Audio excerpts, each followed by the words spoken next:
sea coast as well as the south coast. But inland, with brighter skies, temperatures will respond well, up to the low 20s in places. Good Friday's also a fine day for many. A few showers around, but it will also be a little warmer in places.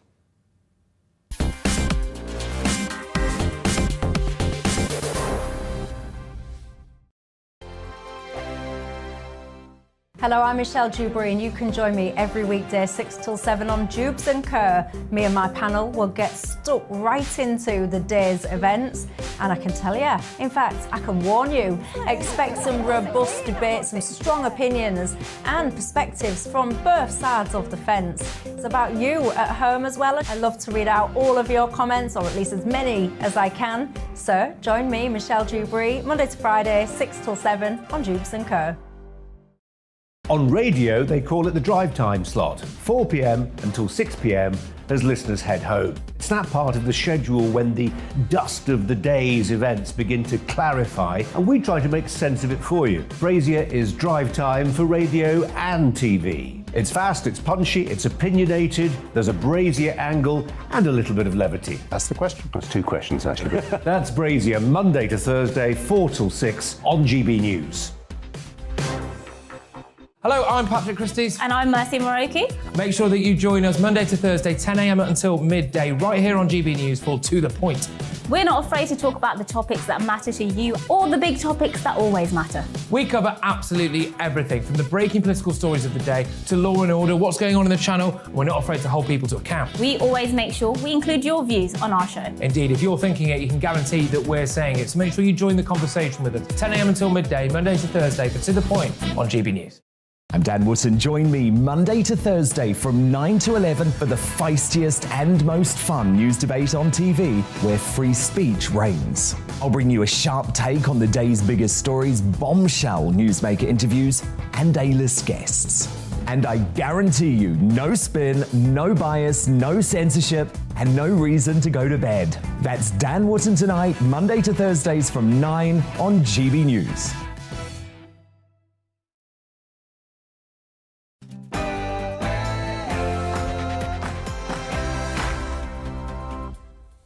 No spin, no bias, no censorship. I'm Dan Wootton tonight.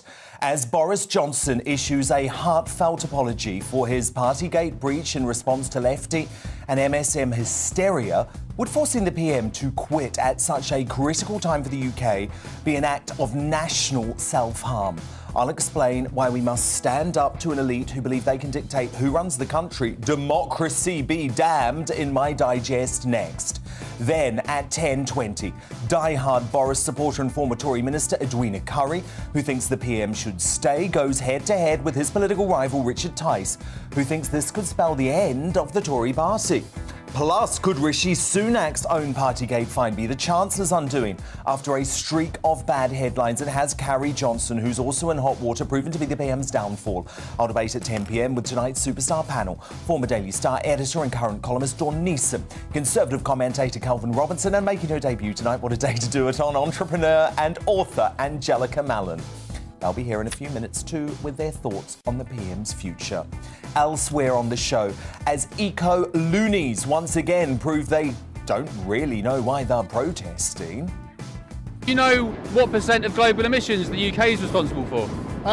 It's about 6-7%, isn't it? It's 1%. 15%. 15, and you, sir? Global, right? I'm gonna go 18. The answer is 1%. Is it right to not just ban activist criminal activities at oil terminals, but across Britain's roads too? An Extinction Rebellion rebel dukes it out with me and Kathy Gingell, editor of The Conservative Woman, in the clash at 9:20. I want your views on this too, and in just a few moments, I'm going to show you what happened when I stumbled across the Extinction Rebellion on the way to the office this afternoon. Is Frexit definitely off the table if Marine Le Pen pulls off an astonishing win in the French elections? Well, the man who led our own glorious unshackling from the European Union, Nigel Farage, will weigh in on that at 9:30. And as Shanghai collapses as a result of the world's worst lockdown, is this really the hell that zero-COVID zealots were so determined to force upon all of us? Positive Professor Carol Sikora will analyse the shocking scenes coming out of China at 9:45. As the government says all options are on the table, how should the West respond if it's proven Russia has used chemical weapons in Ukraine? Podcaster and author Konstantin Kisin has been analysing this situation closely. He's uncancelled at 10:40.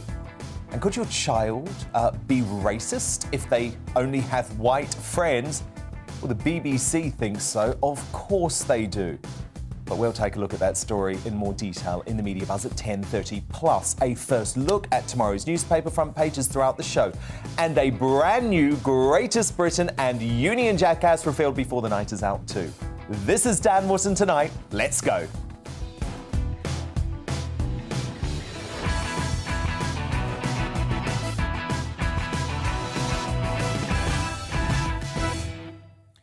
Just one thing first, though. The eco-terrorists of the Extinction Rebellion are at it again, wreaking more havoc, this time in the City of London, and wasting massive amounts of police resources in the protests. So you're not going to believe it. I bumped into these extremists on my walk to the office this afternoon. Look. So look at this, it's absolutely insane. 1, 2, 3, 4, 5, 6 massive police vans, a police helicopter up in the sky. And this is because the lunatics of the Extinction Rebellion are once again trying to bring the capital of London to a standstill. But do you know the carbon emissions that the UK puts out globally? Do you know the percentage? I'm not entirely sure. We're obviously not one of the largest countries, per capita. So it's 1%. However, if you look at it, 1%. If you look at well, look, you're not winning anyone over with this, because look at the number of police officers here who should be doing their job, solving crimes. You should be solving crimes, you should be stopping burglaries, not dealing with these lunatics.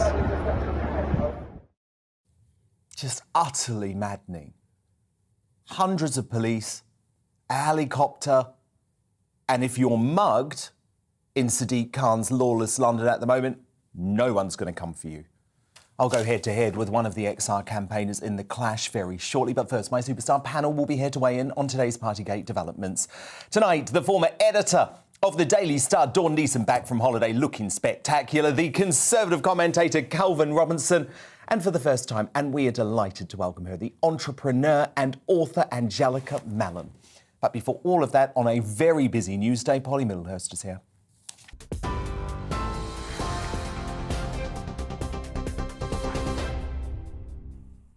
Dan, thank you. The top story tonight. The Chancellor has paid his fine for breaching lockdown rules and has issued an unreserved apology. That comes after the Prime Minister and his wife also paid their fines and apologised. Police say the fixed penalty notices to Mr and Mrs Johnson relate to a gathering in the Cabinet Room at number 10 Downing Street on the Prime Minister's birthday in June 2020. Boris Johnson say he won't be resigning over the revelations. I want to be able to get on and deliver the mandate that I have, but also to tackle the problems that the country must face right now, and to make sure that we get on with delivering for the people of this country. That is my priority. The Labour leader Sir Keir Starmer disagrees. He says it's a slap in the face for those who obeyed the rules. Relatives they didn't see, funerals they didn't go to, weddings they didn't go to, even the birth of their own children. But the guilty men are the Prime Minister and the Chancellor. They've dishonoured all of that sacrifice. They've dishonoured their office. Never in our history has a Prime Minister been found to have broken the law. And then he lied to the public about it. Sir Keir Starmer. To the United States now, where the Mayor of New York is asking the public to help in the hunt for a gunman who threw down a smoke bomb and opened fire in a crowded subway carriage, injuring 16 people. And a warning, if you're watching on TV, the following pictures may be upsetting. Officials are saying 10 people were shot in the incident, which happened during the morning commute at 36th Street Station in Sunset Park. That's in Brooklyn, New York. The whereabouts of the perpetrator, said to be a black male, currently unclear. Police say they're not treating this incident as terror-related, but the motive is yet not established. The Governor of New York says gun violence, though, has to end. We say no more. No more mass shootings. No more disrupting lives. No more creating heartbreak for people. just trying to live their lives as normal New Yorkers. It has to end, and it ends now. The Governor of New York. Well, here in the UK, 3 victims of grooming gangs in Rochdale have received substantial damages and an apology from Greater Manchester Police. Chief Constable Stephen Watson apologised for failings when the women were raped and abused by gangs of men when they were children. Police failed to record crimes, investigate offenders, collect intelligence or charge and prosecute abusers. It happened under the previous Chief Constables, including Sir Peter Fye and his predecessor. On TV, online and on your radio via DAB+, you're with GB News. Now it's time for Dan Wootton Tonight.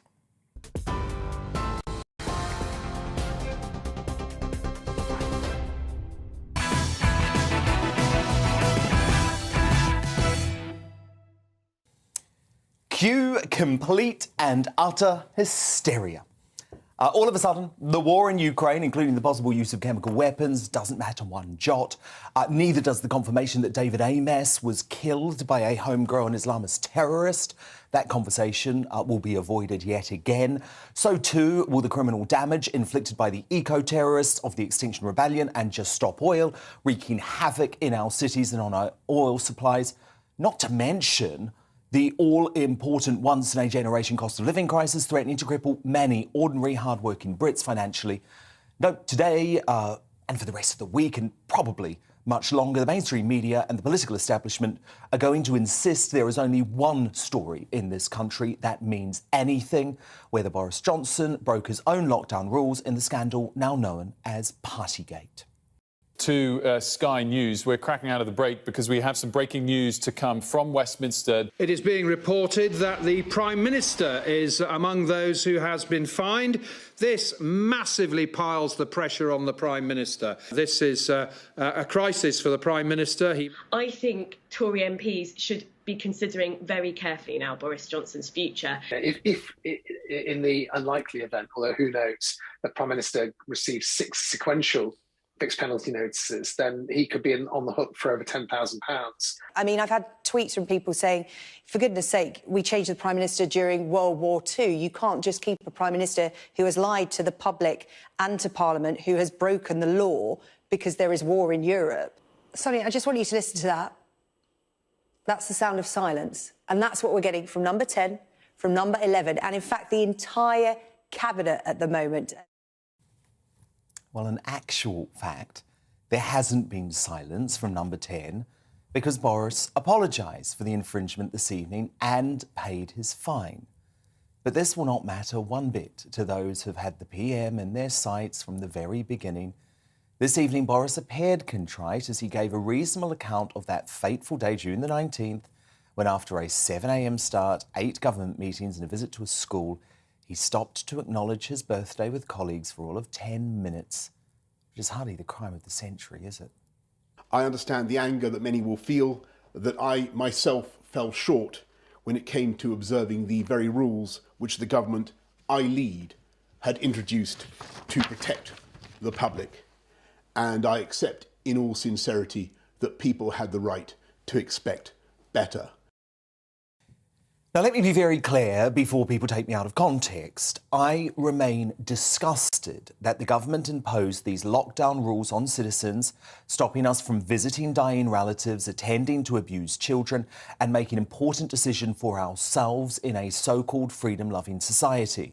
Those in power, who were successfully managing to terrify the population with the most devastating propaganda campaign in recent history, were never scared themselves. This ragtag bunch of toffs were downing rosé and champagne at number 10 Downing Street, often with Carrie Johnson, it seems. They weren't locking themselves up at home like we had to because of a mortal dread of this virus. To me, that's what matters. And it concerns me deeply that in an exclusive interview on GB News at the weekend with Esther McVeigh, Boris would not rule out the possibility of lockdowns in the future. I want to avoid any such thing ever happening again. And I can't rule out something, Esther. I can't, say that we wouldn't be forced to do non-pharmaceutical interventions again of the kind that we did. Have they learned nothing? It's not their right to control healthy people in this manner. Surely these fines teach them that. But they couldn't even follow the ludicrous restrictions, could they? But, and this is the big but, I believe in democracy and I believe in process. And increasingly, the media elite in this country believe it is in their power to drive out a Prime Minister elected in a landslide, as evidenced by the hand-wringing about his so-called refusal to resign, as if he's barricaded himself in number 10. We've seen the same tactic employed by the BBC, ITV News, Sky News, Channel 4 and many newspapers over the past week too when it comes to Rishi Sunak and his wife's totally legal financial arrangements. So this is what they do. Attack a story mercilessly, cover it infinitum, convince Tory MPs it's the only story that matters and the only way for it to go away is for Sunak to quit. We've seen cancel culture sweep through society in recent years and it's taking away our ability for people to make mistakes, to repent for them and then recover. So did the PM make a mistake by implementing inhumane lockdown rules he could never follow himself, that his very social wife couldn't be bothered to follow either? Absolutely he did. The rules disgust me. The damage to this country thanks to lockdowns will take a generation from which to recover. But should the PM and the Chancellor plunge this country into total crisis right now by resigning? Absolutely not. There's a European war going on, for God's sake. There's an energy crisis. The NHS is spiralling out of control. Just imagine the impact of a lame duck Prime Minister or an acting Prime Minister trying to manage this bonfire in the middle of a divisive Tory leadership election, which would probably involve half the cabinet. Conservative MPs have to make some tough choices over the next few weeks, and many Brits will get to voice how they feel in a democratic manner at the local elections on May the 5th. That's how democracy works. So do not allow this vile cabal of the BBC, the London liberal media establishment, the Labour Party and the SNP to undermine your vote. What happened was wrong. Absolutely. But does a fixed penalty notice, basically the equivalent of a speeding fine, it's not even a criminal conviction, mean we should boot from office a PM elected in a landslide, currently dealing with a war, pandemic recovery and economic crisis? I say absolutely not. For once, just think about what's best for this United Kingdom. But to respond now, my superstar panel. Former editor and columnist at the Daily Star, Dawn Neeson, the Conservative commentator, Calvin Robinson, and the entrepreneur and author, Angelica Mallon. Now, Calvin, look, what I find so ironic about this is that folk like you and me have been hypercritical of Boris Johnson and the government over their lockdown regulations. But that doesn't mean that they should resign, does it? Well, not if it's the media that's pushing for this. Again, that move we saw with Sky News where they showed the front door, said this is the noise of silence.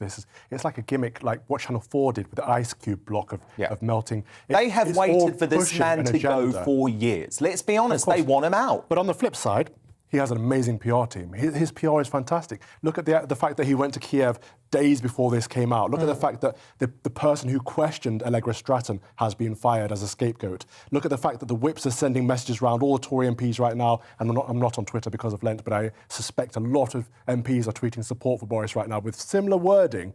His PR team is fantastic. A few are, Dawn. I mean, there hasn't actually been an overwhelming outpouring of support this time around because it's not the end of this. No, and that's interesting. And I think, you know, the country are angry. I'm angry at the hypocrisy involved in this, not the party. I don't give a monkeys if they had a party, to be honest with you.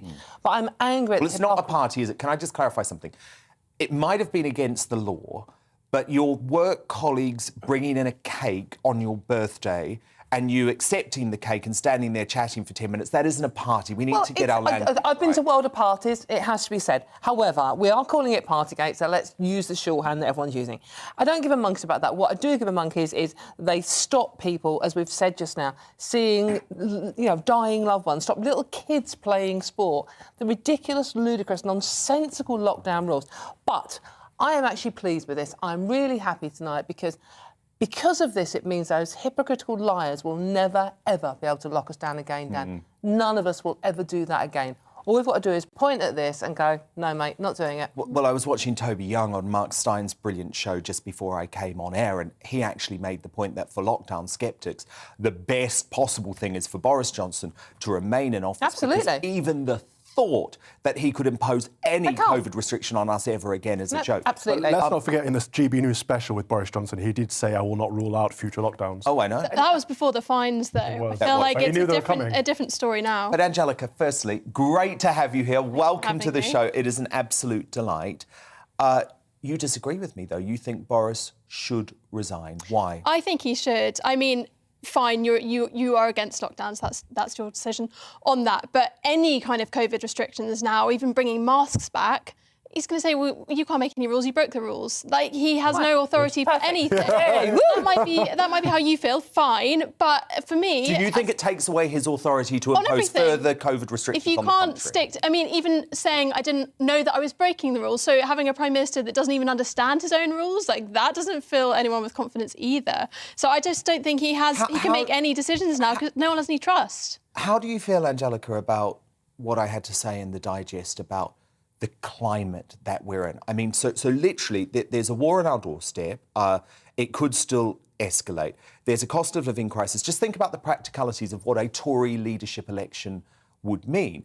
Half the cabinet would probably throw their hat into the ring. So for a period of weeks, when this country is in crisis, they would all be going around campaigning, trying to win the leadership. It's just not tenable at the moment, is it? If you care about what's right for the country, a Tory leadership election right now is not the right thing for this country. It is perhaps not the right thing for the country in this very moment, in this week. But I do think in the long term he needs to resign. I just think there's no one that has any trust in So faith. you can't see him standing at the next election? I don't think so, no. I think people have a short memory. We are 2 years away from that. I think if he pulls off some kind of success in Ukraine, I think people will forget Partygate, to use the But it's not just Partygate. Look how much he's lied about. Look how much went wrong over the last... Boris Johnson lies. He lies to his wife and children. He's going to lie to But there's so many things the last few years that were so badly handled with the pandemic. But he is the only guy that can bounce back. And I think right now he's painted himself as the strongest leader on the world stage, not just in Europe, but across the continent,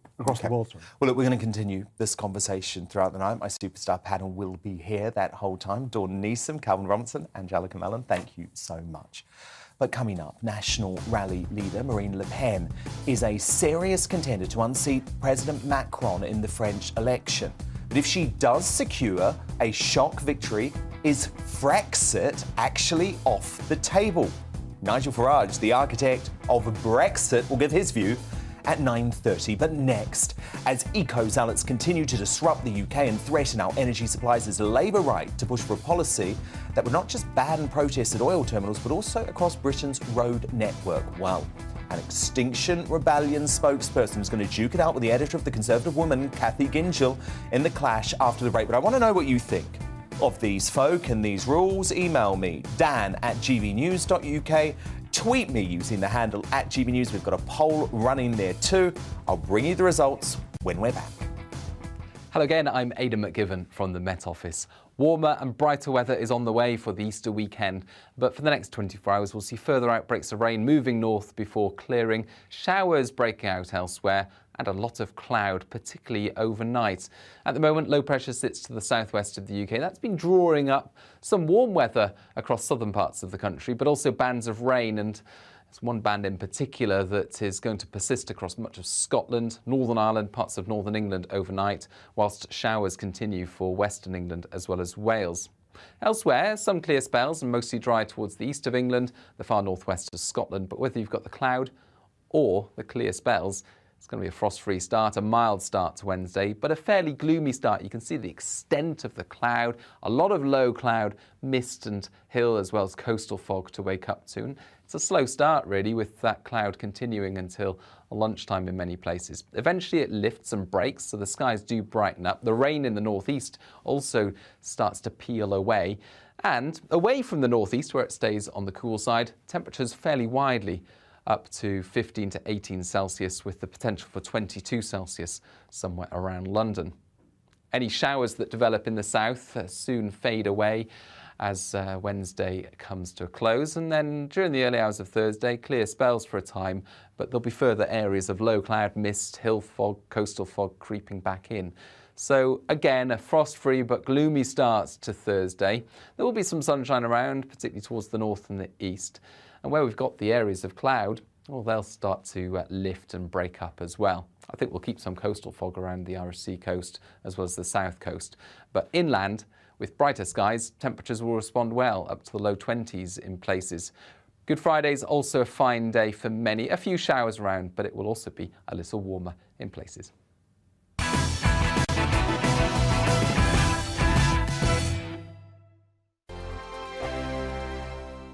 Hello, I'm Michelle Dewberry and you can join me every weekday 6 till 7 on Jubes and Kerr. Me and my panel will get stuck right into the day's events and I can tell you, in fact, I can warn you, expect some robust debate, some strong opinions and perspectives from both sides of the fence. It's about you at home as well. I love to read out all of your comments, or at least as many as I can. So join me, Michelle Dewberry, Monday to Friday, 6 till 7 on Jubes and Kerr.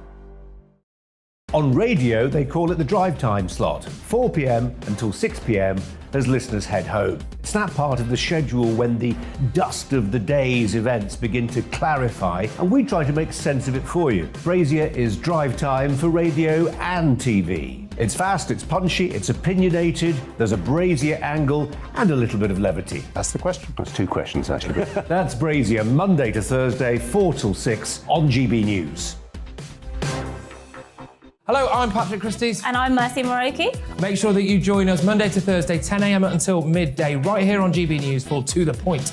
We're not afraid to talk about the topics that matter to you or the big topics that always matter. We cover absolutely everything, from the breaking political stories of the day to law and order, what's going on in the channel. We're not afraid to hold people to account. We always make sure we include your views on our show. Indeed, if you're thinking it, you can guarantee that we're saying it. So make sure you join the conversation with us, 10 a.m. until midday, Monday to Thursday for To The Point on GB News. I'm Dan Wootton. Join me Monday to Thursday from 9 to 11 for the feistiest and most fun news debate on TV, where free speech reigns. I'll bring you a sharp take on the day's biggest stories, bombshell newsmaker interviews, and A-list guests. And I guarantee you, no spin, no bias, no censorship, and no reason to go to bed. That's Dan Wootton tonight, Monday to Thursdays from 9 on GB News.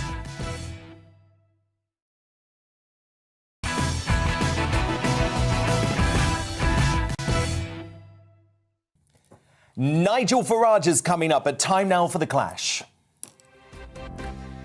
For too long, Extinction Rebellion and Just Stop Oil Green warriors with half-baked ideas have caused misery and disruption to the swaths of ordinary hard-working folk who just want to keep their heads down and look after their families. In the City of London today, as I encountered, these eco-terrorists spent their half-term holidays blocking traffic and scaling the Lloyd's of London building after blaming the firm for ensuring oil suppliers. Scores of police officers, meat wagons and even a helicopter were scrambled to deal with these wasters when they could have been solving proper crimes like burglaries and muggings. For once, Labour got something right by taking a strong stance against the troublemakers and calling for tough injunctions to be imposed and acted upon, especially given fuel supplies are running low because of their criminal activity, which is now hitting motorists at the pump. So I sent my producer, Ben Leo, down to the scene of the crime to find out if any of the mob actually know the facts about the UK and carbon. How are you? Ben from GB News. Do you know what % of global emissions the UK is responsible for? Oh yeah, it's a tiny fraction compared to China and America. 15%. 15, and you, sir? Global, right? I'm gonna get 18. The answer is 1%. What do you think of these guys? Yeah, I like them, doing the right thing. Do you know what % of global emissions the UK is responsible for? It's about 6-7%, isn't it? It's 1%. Is it? Sir, do you know what % of global emissions the UK is responsible for? Well, I'm not interested in that. 60%? 1%. Really? What's going on here today? There's a lot of mischief. No, that's not really mischief. They ensure fracking and tar sands and oil drilling, which is... We need to frack, don't we? We're running out of fuel. We need to keep the lights on and keep people like your good selves warm. No, we do not need to do it that way. Do you know what % of global emissions the UK is responsible for? 1%. 1%. 1%. And none of them knew, did they? So tonight I'm asking you, should criminal eco-campaigners be banned from Britain's road network? Send in your thoughts to dan@gbnews.uk, tweet me at GBNews, and while you're there, vote in our Twitter poll. But joining me to debate this tonight is author at Conservative Woman, Cathy Ginjal, who thinks XR are effectively a hostile nation, putting Brits under crippling Russia-style sanctions, and Extinction Rebellion spokesman Chris, who reckons turning the screws on the sometimes criminal activities of protesters is wrong. So, Chris, I believe you were one of the folk arrested recently at Extinction Rebellion's blockade of the Gateshead Amazon depot. Do you think it's smart to waste police time like you're doing when they should be focused on solving crimes? Well, I mean, to be honest, I think a lot of Extinction Rebellion would wish that the police weren't as involved in our activism. Our human rights dictate that we have a fundamental right to protest. It's covered under Articles 10 and 11 of the European Convention. Chris, I've got to pick you up there. This is not activism. It's criminal behaviour. It's eco-terrorism. Protest all you like, but you're not doing that, are you? You're breaking the law. Well, I mean, the sad reality is that if there is no disruption, these issues aren't noticed. I think we both know that I got this slot on your show tonight because of the disruption caused by this protest. I don't see you inviting, Friends of the Earth or Greenpeace onto this show to discuss these issues. It's the reason why Extinction Rebellion is so well known is because of the disruptive tactics. And they're working as well. It's completely shifted the debate on climate change. But look, I showed all of those protesters, speaking to my producer, Ben. They didn't even know the amount of carbon that the UK emits, that it's 1%. These people don't know what they're talking about, do they? It's like a cult. It's like you're all brainwashed. Well, on the surface, Dan, it's 1%. But let's be honest, you phrased the question quite wrong. The real amount of emissions that the UK are responsible for, in the city of London alone. They are, funding fossil fuel projects all over the world. And one thing that I'd also like to say, the people interviewed or that your producer went up to, I think only one or two of them were actually part of the protest. The others were bystanders. But what we're calling for is an end to all new fossil fuel investments. Weirdly, in the UK, they don't take into account things like investments or flights. Some of those people in suits are actually supporting you guys. I mean, Cathy Ginjal, it's shocking to see that, isn't it? Some of these city boys are getting behind Extinction Rebellion. But what do you think, Cathy, about this? I've got another question for you, which your reporter could have asked. What percentage of the carbon dioxide is in the atmosphere is produced by man and what by Mother Nature? Question, do you know? 5%. Is that to me? So, well, to anybody. So there's been tremendous sort of propaganda on this that's been backed by everybody because it's such a woke subject and people think that they're virtuous doing it. But your reporter showed the real ignorance. And it's pretty shocking because the climate scaremongering and the climate activism actually is by far the biggest threat to mankind and humanity than climate change. Climate change, whether it's anthropomorphic or natural, is really pretty minimal. And there's been incredible scaremongering that's caught on from top to the bottom that isn't even really reflected in the actual IPCC figures if you look at them. So it's very worrying. I would like to go back to Boris Johnson on this. I'm thrilled that Labour have finally actually seen sense and doing some proper opposition today, as well as his ridiculous apology. I would have liked to have seen Boris Johnson condemning and sacking Ben Goldsmith for aligning himself with what's effectively a terrorist group that's causing deep damage to people. Well, how do they think hospitals and schools run without oil and petrol and energy? How do they think ambulances run? Do they actually stop to think, I'm sorry, young men like you, do you think a little bit further on what you're actually doing to people? Do you think about that, Chris?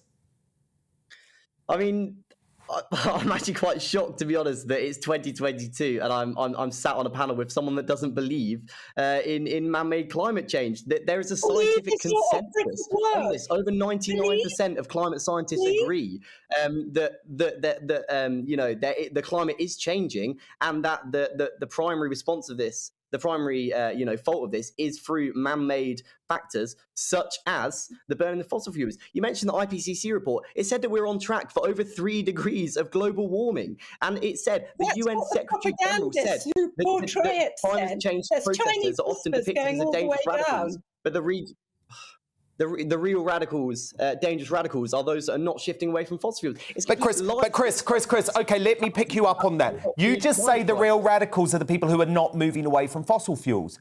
Have you not seen what the UK is doing?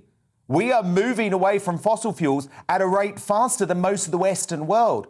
I would argue we're actually going too fast to net zero. It's going to cost the economy too much too soon. And in fact, we need to be putting the pressure on countries like China and India to change rather than doing too much too soon ourselves. But I just think fundamentally you're trying to ignore the fact that we are doing so much to move away from fossil fuels already.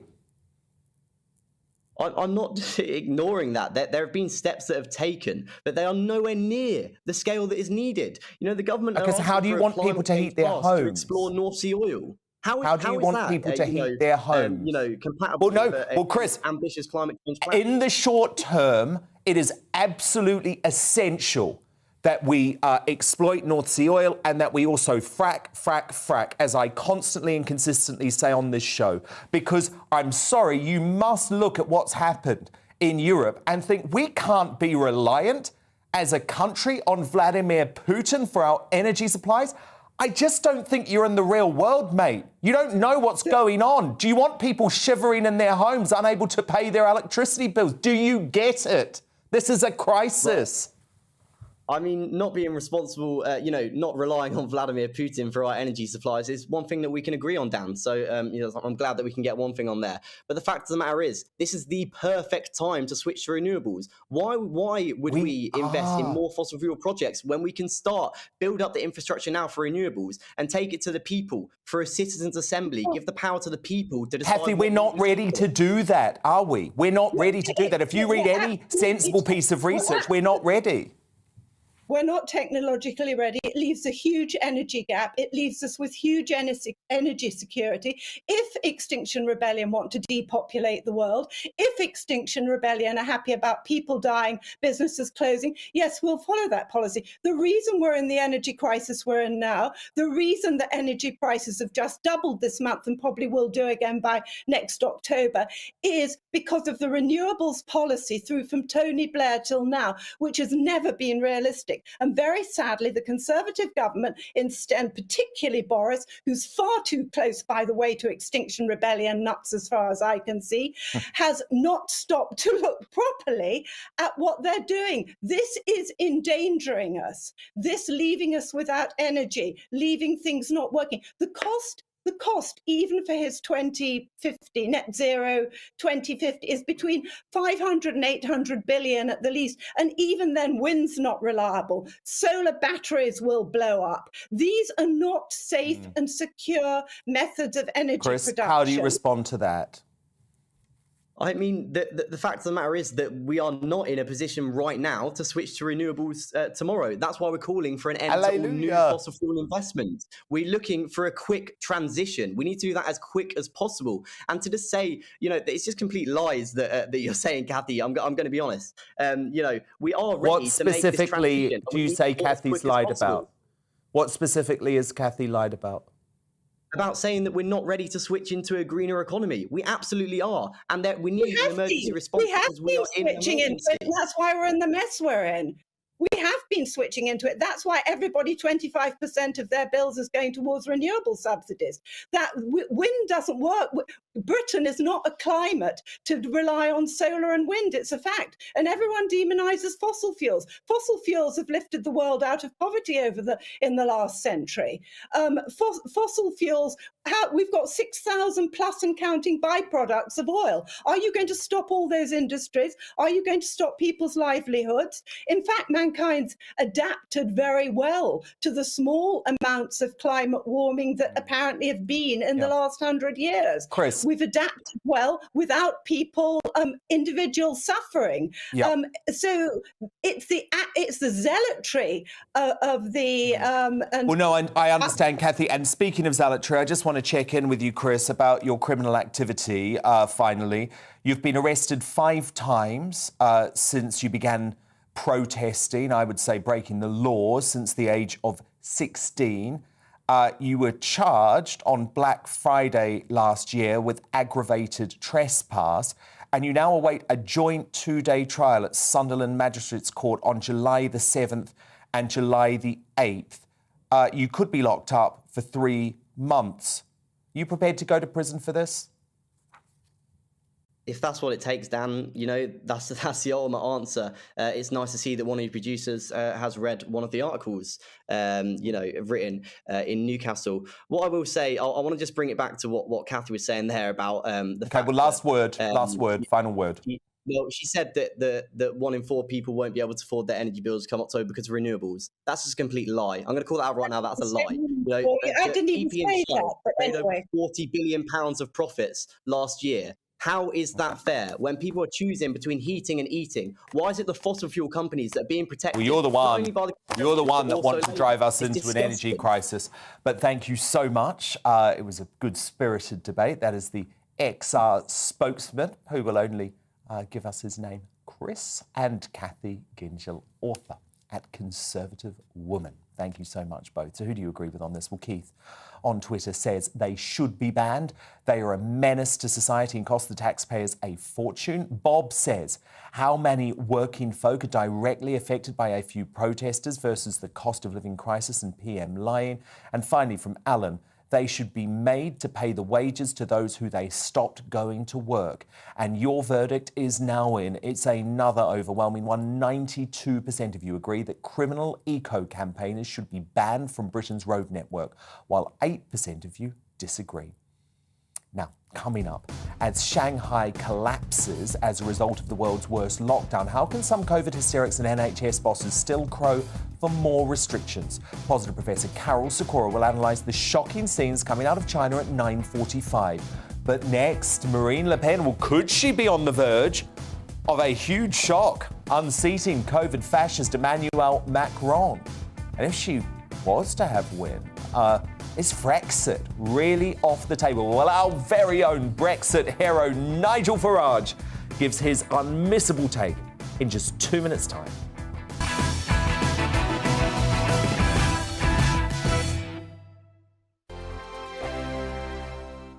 Hello, I'm Michelle Dewberry, and you can join me every weekday 6 till 7 on Jubes and Kerr. Me and my panel will get stuck right into the day's events, and I can tell you, in fact, I can warn you, expect some robust debate, some strong opinions and perspectives from both sides of the fence. It's about you at home as well. I love to read out all of your comments, or at least as many as I can. So join me, Michelle Dewberry, Monday to Friday, 6 till 7 on Jubes and Kerr.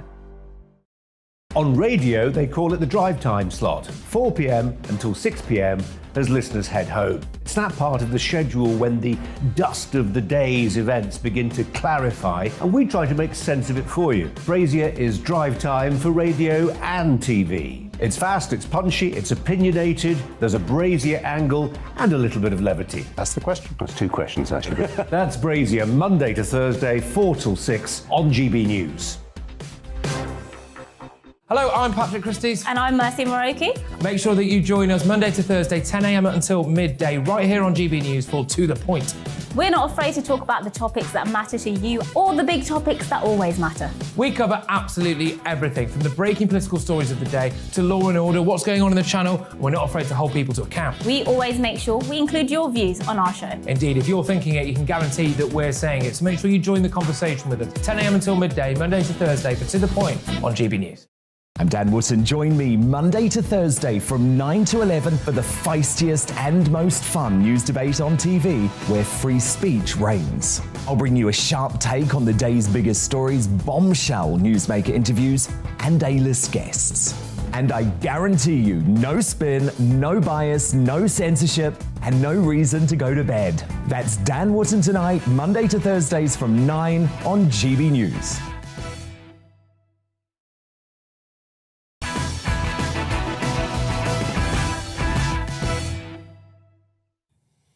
Time now for What the Farage with the country's most famous Nigel. And Marine Le Pen is again the top challenger for the French presidency and is seriously threatening to unseat Macron 5 years after he trounced her.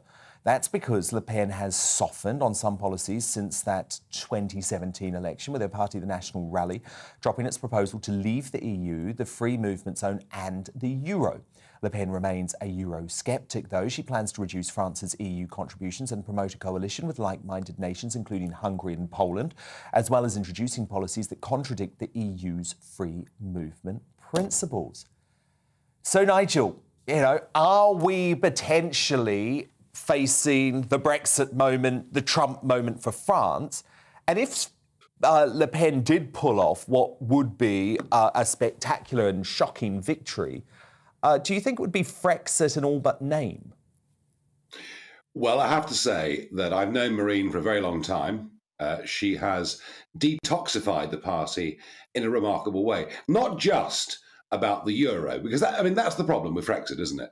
The problem with Frexit is, how do you leave the currency and re-establish the franc? And that scares the life out of people. Yeah. That gives the other side a negative story that actually resonates with ordinary folk. But her father's party was apologetic for Pétain, for so many things that happened, including deportation of Jews in World War II. It was a very, very ugly history that Jean-Marie Le Pen apologized for. She changed the name of the party. She got rid of her father. She kicked out the real extremist nut jobs, the anti-Semites.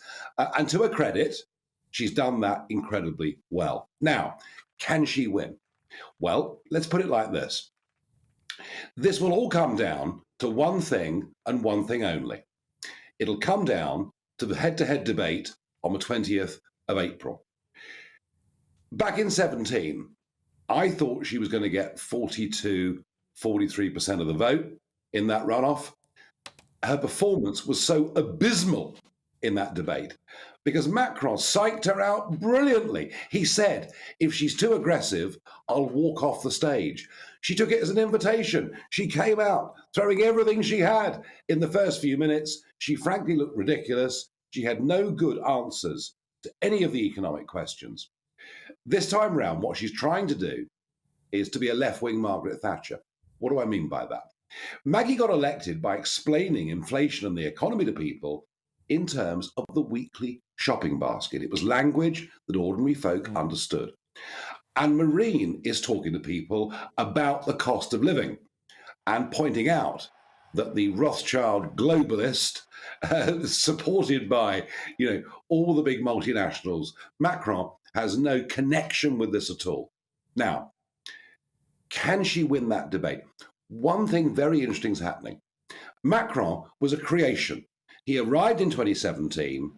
The big money, the big business recognized that the old Socialist Party, the old Conservative Party were finished. Isn't it amazing? They got less than 10% down in the election on Sunday. It's crazy. But he literally came from nowhere to power. He's never been under pressure politically ever. And now he's started snapping. There are videos of him virtually shouting at members of the public because they don't agree with him. So it's Macron that's now looking ratty. If she can rise above Macron in that debate is 4 days before the election. And remember, France is not corrupted by mail-out ballots, postal voting. In America, when Trump won the second debate, and his first debate, by the way, wasn't very good against Biden, but I think he had COVID, to be honest. When he won the second debate, hands down, 100 million Americans had already voted. It was too late. In France, if you want to vote, do you know what happens? You have to go to a polling station. They give you a pencil and a piece of paper, and in the privacy of the polling booth, you mark. And so it's all on the day. If she wins that debate, she will win the election. Nigel, what's she like as a person?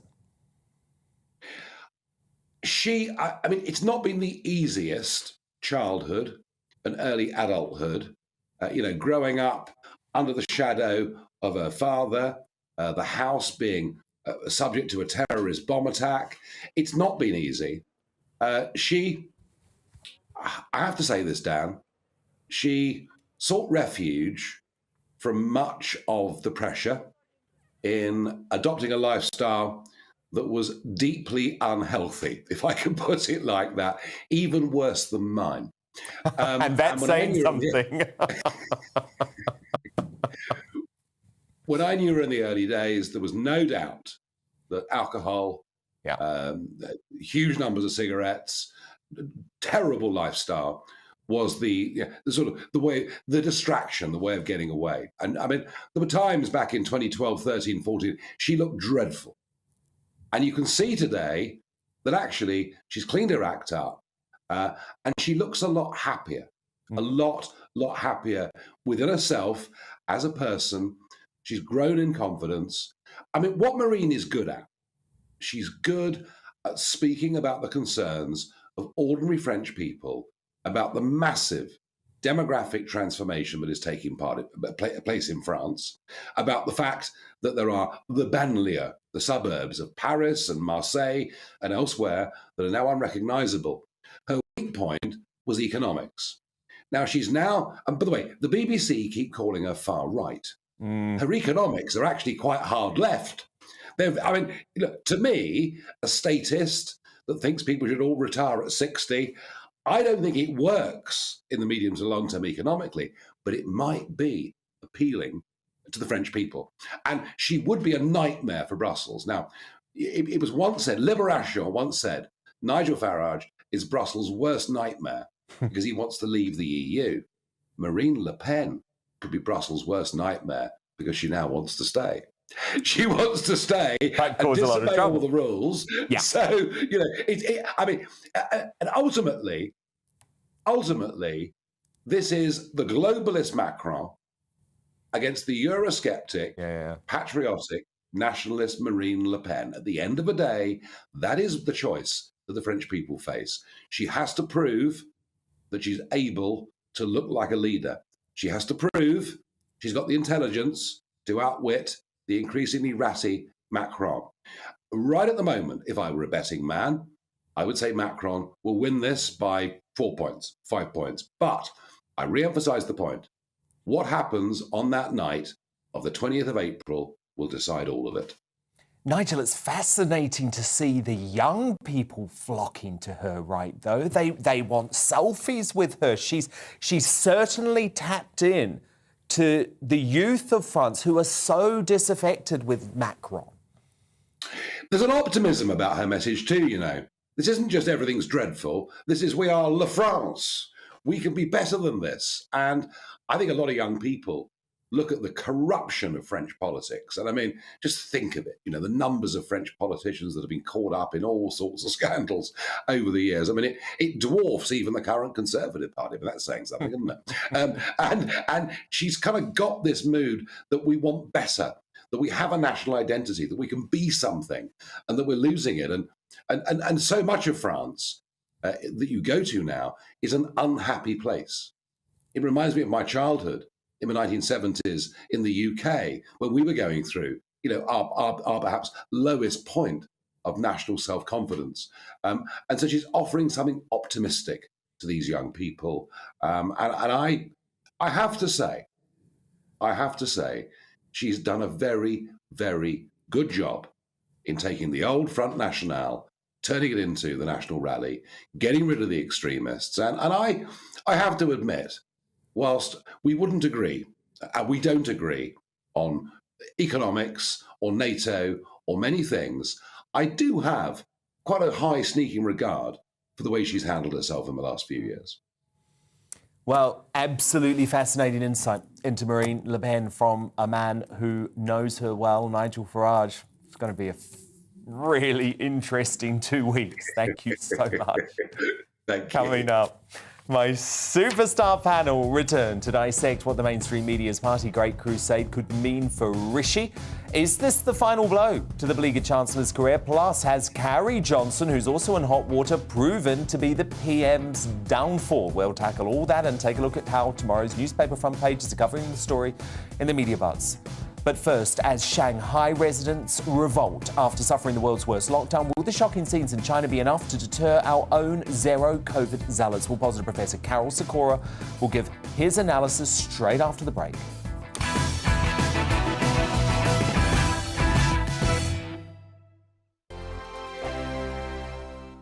Hello, I'm Michelle Dewberry, and you can join me every weekday 6 till 7 on Jubes and Kerr. Me and my panel will get stuck right into the day's events, and I can tell you, in fact, I can warn you, expect some robust debates, some strong opinions and perspectives from both sides of the fence. It's about you at home as well. I love to read out all of your comments, or at least as many as I can. So join me, Michelle Dewberry, Monday to Friday, 6 till 7 on Jubes and Kerr.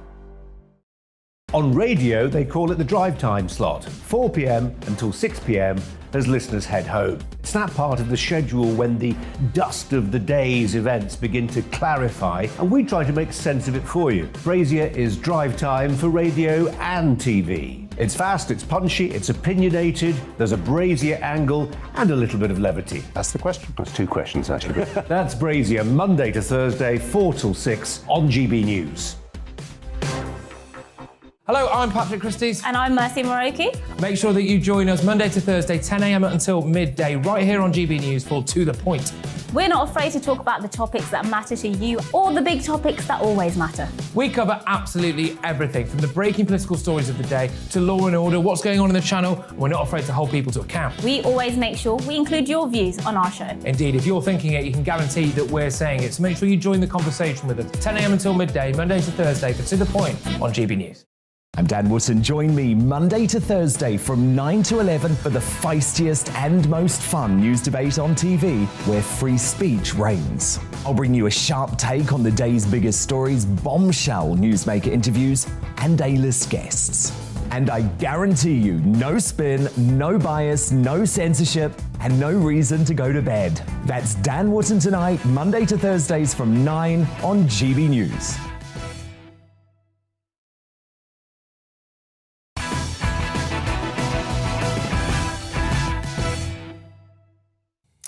Welcome back. A first look at tomorrow's newspaper front pages coming up. But first, it's time for our Positive Professor Carol Sikora. And breaking tonight. In a small but important victory for freedom fighters, the cruel Chinese government has been forced to row back on its barbaric zero-COVID policy. Shanghai is the desolate epicentre of China's regressive strategy, where 26 million residents have been locked down for 2 weeks, fighting to feed their families as food supplies run low.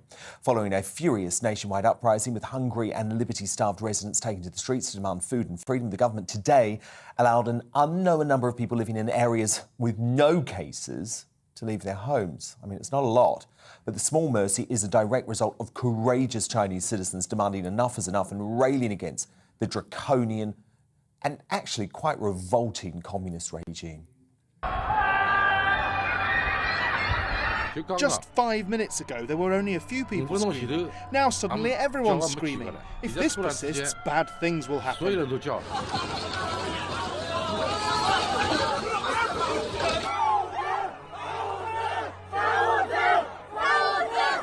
Explain to me. The supermarket's closed. What do I buy? What do I eat? What do I drink? You are driving people to death. Carol Sikora, my heart breaks for these poor Chinese souls. But doesn't what's going on in Shanghai just expose the true hell of this insane zero-COVID policy? It is, and it won't do any good. That's the real problem. You know, I've been to Shanghai. It's a beautiful city. It's really come. I went there 30 years ago. I went back about 2 years ago. It is fantastic. But it's just so sad to see the destruction going on now with this. It's a military police state, there's no doubt. Total control. And if the government decide to implement total control, they can do so in a way that we would find it difficult here. But now the people are beginning to break through. They're saying enough is enough. And with the variants of COVID out there, the BA1, BA2, BA3, it's not possible to contain it like the first variant that came into being. It's just not going to work. And, they're badly advised. And that's the whole problem with this. It becomes it's exactly as now, another lockdown in the UK. Of course not. It won't happen. But there are people calling for it even now. It is ridiculous to watch those scenes, but so glad that they're not happening in London, for example. Well, indeed, because, Carol, I think we should never forget that there were people in power here advocating for a zero COVID policy. Those crazy people on what's known as Independent Sage, Devi Schroeder, who advises Nicola Sturgeon. I mean, Nicola Sturgeon at one point in 2020 was claiming that Scotland had zero COVID, not to mention world leaders like Jacinda Ardern. So I feel totally terrible for the people in China, but I hope this wakes the world up to what a zero COVID policy really means. I mean, I didn't include the clips of it, Carol, but literally, they have authorities in China that are going around clubbing people's pets to death, thus separating children from parents in hazmat suits and locking them up in quarantine facilities with no proper toiletry. I mean, it's like a dystopian horror movie. Really is, and it is completely crazy. It has no scientific base whatsoever, and it's frightening to see. If you give a sort of people that are bureaucrats and authorities power, they'll use that power, as you can see in the film now. It's ridiculous to watch, and we've got to come out of it, and we are coming out of it, and we've just got to learn to live with it. And Boris, for all his faults at the moment, he's right. We can't go into another lockdown. We've just got to carry on. Now we're going to hear voices from the NHS Confederation, from all sorts of people that, if the NHS gets overwhelmed, we've got to do something. But it's not overwhelmed. We're coping. So let's just get on with life and forget about it. Take the masks off and go into the brave new world, forgetting about COVID. I couldn't agree more. Carol Sikora, perfect note to end it on. Our positive professor. Carol will speak again next week.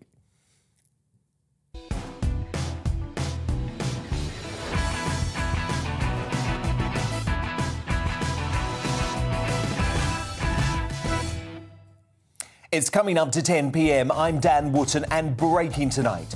As Boris Johnson apologises for his Partygate fine and doesn't entertain the possibility of resigning, is it best for Britain if he stays in post? Even though I remain furious about unnecessary lockdowns, I say absolutely. But at 10:20, I'll get the views of diehard Boris supporter Edwina Curry, who agrees it's not the time to entertain a leadership contest. In just a few minutes, we'll also get a first look at how tomorrow's newspapers are covering this Partygate reckoning. Plus, could Rishi Sunak's own fine be the Chancellor's undoing after a streak of bad headlines? And has Carrie Johnson proven to be the PM's downfall? My superstar panel will give their verdicts tonight. The former Daily Star editor, current columnist Dawn Neeson, the Conservative commentator Calvin Robinson, and the entrepreneur and author Angelica Mellon.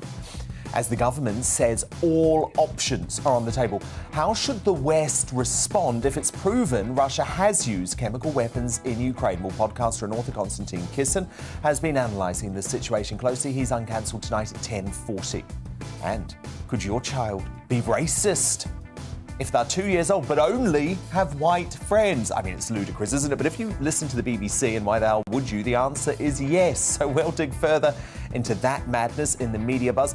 Plus, look who's been drinking out loud. Yes, that is Ed Sheeran, pulling pints at the local pub. We'll have more on the pop megastar's impromptu visit to a Birmingham boozer coming up at 10:30. It's amazing footage. Plus, I'll reveal today's greatest Briton and Union Jackass just before the end of the show. So do stay up with us. But with the latest news headlines at 10, this is Polly Middlehurst.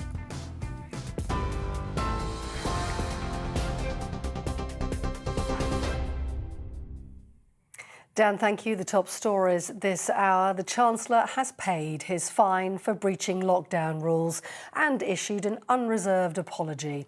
That comes after the Prime Minister and his wife paid their fines and also apologised.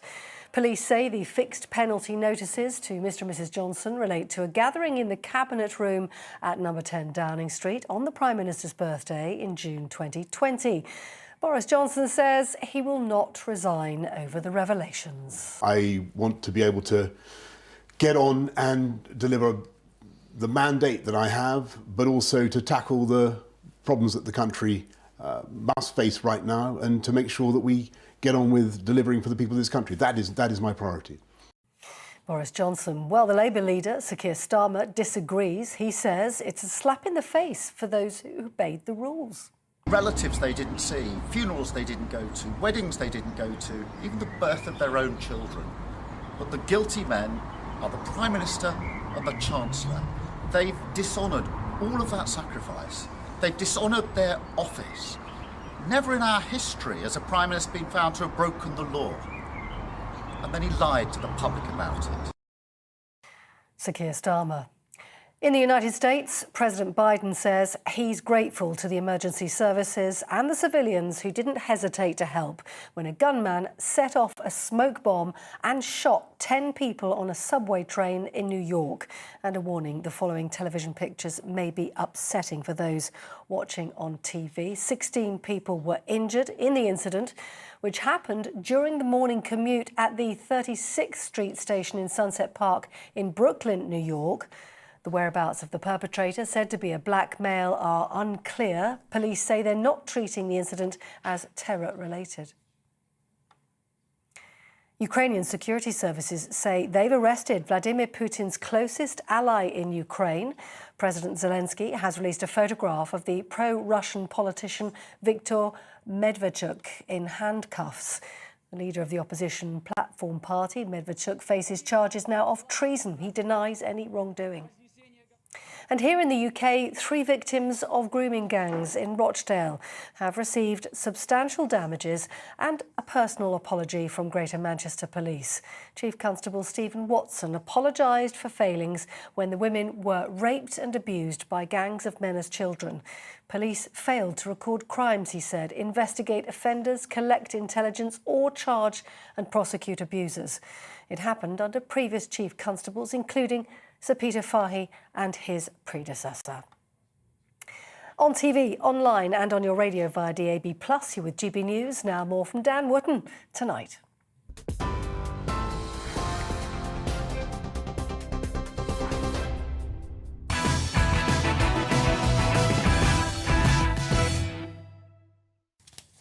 And we're back with tomorrow's news tonight. Now, this is our Media Buzz.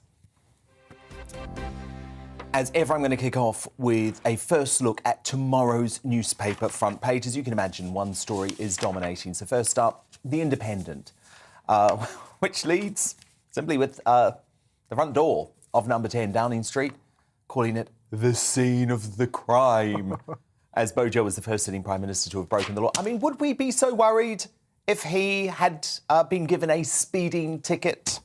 I don't think so. The Metro also leads with Boris Johnson and Rishi Sunak breaking the law. He's the first PM to be sanctioned while in office. His wife, Carrie, has also received a fixed penalty notice. You know, a fixed penalty notice, though, is not a criminal conviction. And as I say, it's on a level of a speeding fine. So I think we just need to get all of this into perspective. My superstar panel. Back with me now, former editor and columnist at the Daily Star, Dawn Neeson, the Conservative commentator and entrepreneur. Calvin. I am an entrepreneur too. Are you? Yeah. Are you? Okay. If you want to claim that, then fine. Calvin Robinson. And the entrepreneur and author Angelica Mallon here for the first time tonight. It's been a wretched few days for the once lauded Chancellor, but Rishi Sunak has tonight refused to throw in the towel despite apologising unreservedly for his part in the Partygate scandal. So you'll remember, we spoke about it last week, there were the explosive details about his wife Akshata Murthy's non-dom tax affairs, then revelations he was still a US citizen while serving in the British government. Terrible timing then for Partygate to rear its ugly head with the revelation that the former frontrunner to replace Boris was also fined for marking the PM's birthday in June 2020. Bet he's furious with whoever said to him, oh, just come in and have a piece of cake. Anyway, revealing he has paid the penalty now, Rishi said, I know people sacrificed a great deal during COVID and they will find this situation upsetting. I deeply regret the frustration and anger caused and I am sorry. It was the PM's wife, Carrie, who allegedly rallied Downing Street troops to wish her husband well on that fateful day. Boris had, after all, been slaving away during the COVID pandemic and came close to dying from the virus just 2 months earlier. The political wag and activist has also been fined today alongside Rishi and her husband, giving more fuel to the critics who've accused her of, quote, controlling Boris and making him act against his best interest, be it with a costly wallpaper refurbishment or number 10 or a hated green agenda. As the PM, Boris is naturally taking most of the heat for today's high-profile fines, but with Rishi's position already in jeopardy and Carrie's reputation preceding her in Westminster, could they be the real losers of the Partygate row? So, Calvin, I want to come first to Carrie Johnson, because she has caused Boris so much trouble, hasn't she? And when it comes to this case, she organised the staff giving him this birthday party. I mean, I know a minister was famously mocked for saying he was ambushed with a cake, but the point being, it was a surprise. He didn't know, so he walked into a situation that has now made him receive a fixed penalty notice. So that's the first thing. The second thing is, she's also been investigated, we believe, for hosting some sort of bash, a winner-takes-it-all ABBA-themed bash on the night when Dominic Cummings left number 10 up at the flat at number 11 Downing Street. So she certainly hasn't helped Boris here, has she, Calvin? That was the start of the downfall, though, wasn't it? When Cummings got ousted and Carrie Antoinette took over as the person whispering in Boris's ears. What did you just call her? Carrie Antoinette. Oh, everything she's been involved in has been damaging for him. He can't see it. All of her policies are the antithesis of what we voted Boris in for. She's left-wing, she's green, she's liberal, she's everything that stands against him as a libertarian, or what we thought was a libertarian. We wanted him to get Brexit done. We wanted him to be pro individual rights and liberties, and he hasn't supported anything that she's been involved in. Angelica, you think it's unfair to make Carrie a scapegoat here? I enjoy Calvin being like a relationship expert more than like, you know, Boris is just not seeing the red flags. Wholly political, nothing relational. Right, no, I don't think it's like something as simple as just saying you can blame the wife. Like, he's a grown man. It's not because it's his wife, though. It's because she's the person closest to him. Dominic Cummings was the person previously, and he wasn't his wife. Look, she might have bought the cake, but he went in and he had a slice or whatever for the 10 minutes. He wasn't forced, and he has to be accountable. So just on a practical level, Angelica, would you suggest that Boris Johnson walked into that room of staff members and his wife and his Chancellor at number 10 Downing Street during a work day, and they presented him a cake and had a few bites to eat from M&S? Are you genuinely suggesting that he should have said, stop immediately, leave the room, this is law-breaking? Yeah. Pretty much. Okay. Have you ever actually been ambushed by a cake? You pretty much always know when someone's bought you a birthday cake or they're planning a little surprise. I doubt it was a secret. Someone would have said, "Oh, let's have a little mini celebration." And he should have said, "No, we shouldn't do that." You should have said, "Look at all the sacrifices the British people are making right now. We can't do anything." Dawn, is that a fair point? I think it's unfair to blame Carrie for this. I think it's almost impossible for someone to walk into a room and be present with a cake and go, no, stop, I agree with what that. about if she had parties, Dawn, at the flat at number 11? Look, we don't know what's gone on, and that's still to be announced and investigated properly, isn't it? But what is curious about this is that one of the Partygate pictures was taken from number 11, where one R. Sunak Esquire lived, wasn't it? It was taken, the one in the garden was taken from number 11. So the fact that Rishi has been now swept up and fined himself in all of this, I'm not saying... This has backfired on Rishi, I'm not saying he took the picture, by the way, but somebody in his flat did. Flats, though. Boris lives in number 11. Well, maybe Carrie took the picture then. Maybe she... And again, with that photograph, they said, oh, it was a lovely sunny day and we wanted to enjoy a glass of wine in the garden. Everyone wanted to enjoy a glass of wine in the garden. That doesn't make it OK. No, it can't be one rule for them and one for us. It was awful. But, I mean, Rishi has actually been fined as one man that went to a party and didn't even blooming drink anything. Well, exactly, because, Calvin, this is the irony in all of this, isn't it? For a long time, Rishi almost took a holier-than-thou approach to Partygate. He thought he was going to be completely fine because he's not a boozer, and he's now been caught out. Do you feel like he will regret, Calvin, the fact that he was actually seeming to quite enjoy the issues that Boris was having with Partygate. You know, he wouldn't back him. He gave him very tepid support. And he's been the golden boy for a long time. This has been an orchestrated takedown. Let's bear in mind his wife's residential status, his residential status, their tax avoidance, the national insurance increase. All of these things have come out over the last few weeks, while Boris is worried about what's going to be his impact. His biggest competitor, Rishi Sunak, has been taken down. But the best bit of the story tonight is that Matt Hancock has actually tweeted in support of both of them. I mean, who I would want backing me when I'm in a corner like this is Matt Hancock, Mr. Gropey Boy himself. I mean... Have you seen what Claudia Webb's been tweeting? She's a convicted criminal and she's the one saying that Boris should be gone. I mean, that was absolutely insane. Angelica, do you think that this could spell the end of Rishi's political career? It's interesting because I think the more silence there was today, a lot of people were expecting perhaps he would resign today, and he hasn't. He's apologised, he's put out a statement, but there's been no resignation. I think we'll see what emerges with the inquiry into his tax affairs and things like that.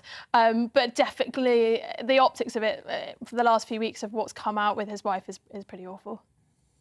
I mean, I think that what he must be going through right now, Calvin, is just the thought, is any of this worth it?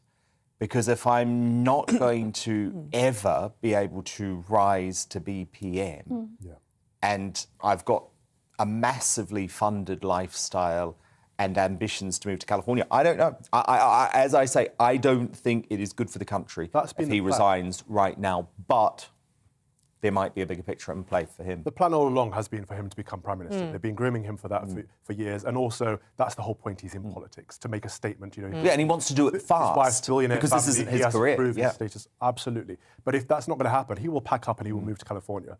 And I think there is genuine concern for the effect on his wife. I mean, this can't be fun, can it, for either of them? I'm not saying what they did was right in any way, shape or form. I think it demonstrates supreme arrogance and or stupidity, or probably both.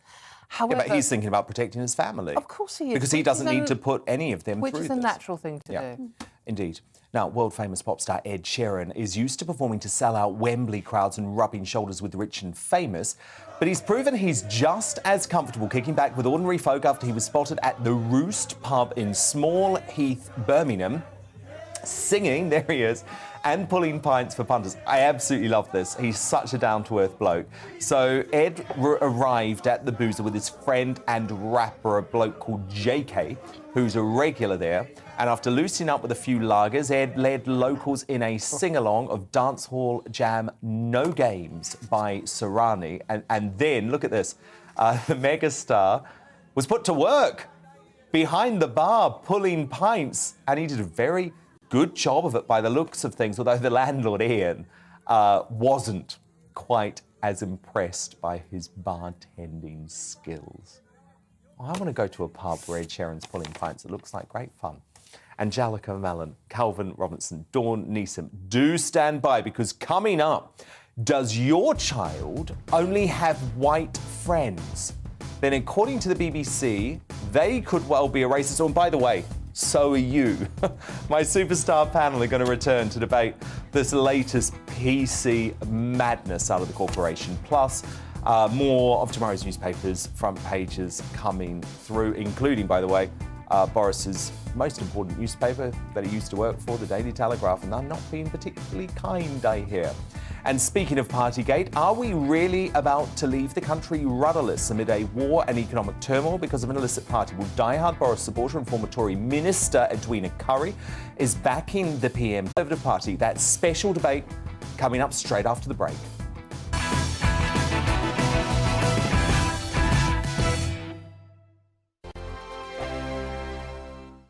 Hello, I'm Michelle Dewberry, and you can join me every weekday 6 till 7 on Jubes and Kerr. Me and my panel will get stuck right into the day's events, and I can tell you, in fact, I can warn you, expect some robust debates, some strong opinions and perspectives from both sides of the fence. It's about you at home as well. I love to read out all of your comments, or at least as many as I can. So join me, Michelle Dewberry, Monday to Friday, 6 till 7 on Jubes and Kerr. On radio, they call it the drive time slot. 4 p.m. until 6 p.m. as listeners head home. It's that part of the schedule when the dust of the day's events begin to clarify, and we try to make sense of it for you. Brazier is drive time for radio and TV. It's fast, it's punchy, it's opinionated, there's a Brazier angle and a little bit of levity. That's the question. That's two questions, actually. That's Brazier, Monday to Thursday, 4 till 6 on GB News. Hello, I'm Patrick Christie's. And I'm Mercy Moroki. Make sure that you join us Monday to Thursday, 10 a.m. until midday, right here on GB News for To The Point.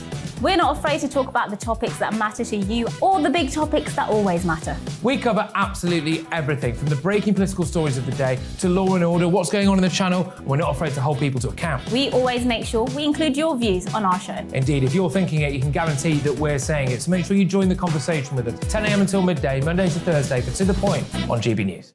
I'm Dan Wootton. Join me Monday to Thursday from 9 to 11 for the feistiest and most fun news debate on TV, where free speech reigns. I'll bring you a sharp take on the day's biggest stories, bombshell newsmaker interviews, and A-list guests. And I guarantee you, no spin, no bias, no censorship, and no reason to go to bed. That's Dan Wootton tonight, Monday to Thursdays from 9 on GB News.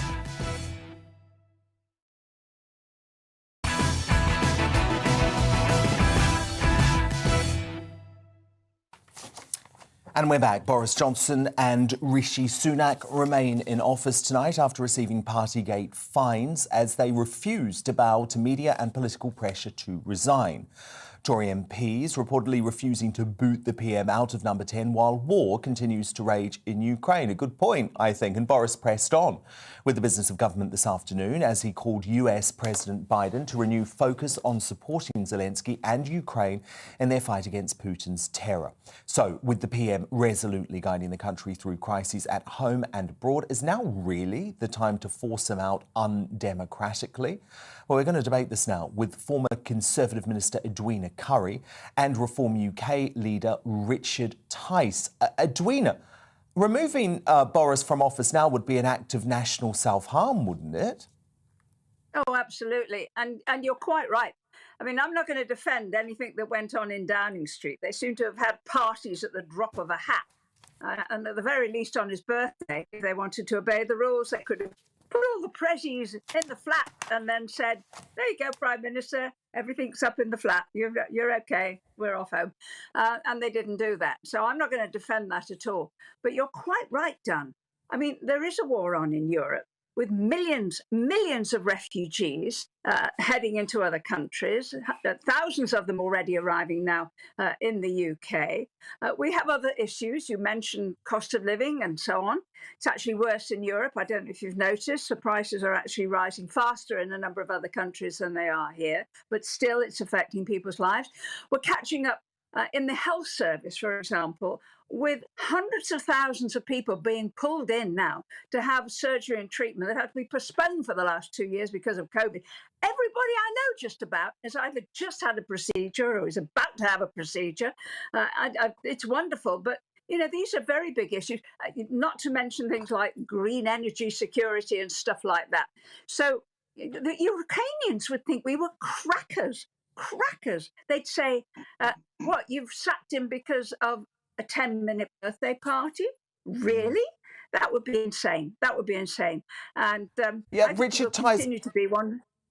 Yeah, I understand what you're saying, Edwina, actually. Richard Tice, don't you think a Conservative Party leadership contest right now would be disastrous? Because you'd have half the cabinet throwing their hat into the ring, not thinking about a war, not thinking about a cost of living crisis. We can't deal with this at the moment.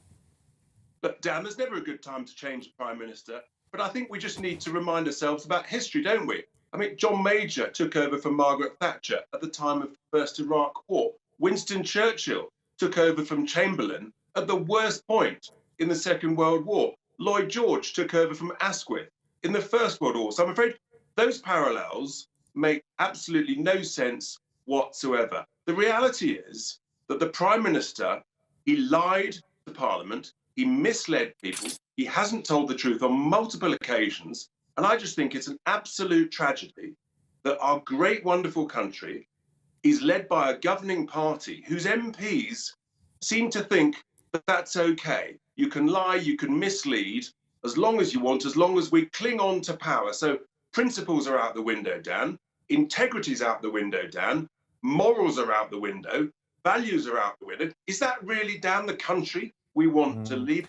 Well, Edwina, let me put that to Edwina, because Edwina, you served under Margaret Thatcher, and Richard suggests that your party, the Conservative Party that you love, could lose moral authority if you turn a blind eye to this.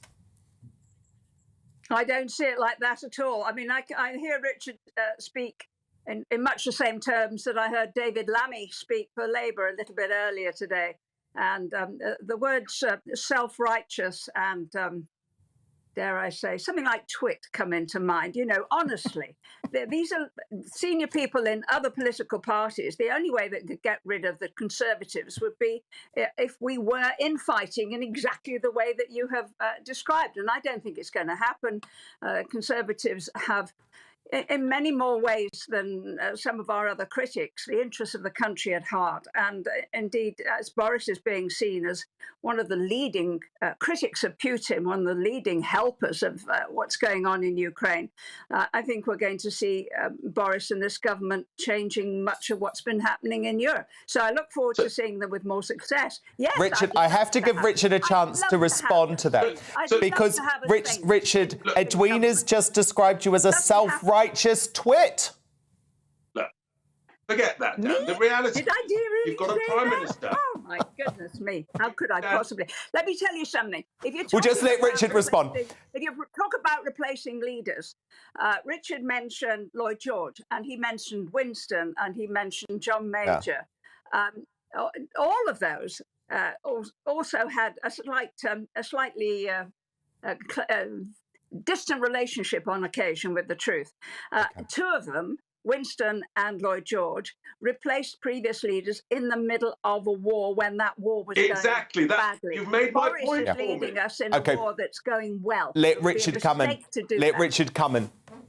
Edwina's just made my point for me. Exactly. You can change a leader in wartime.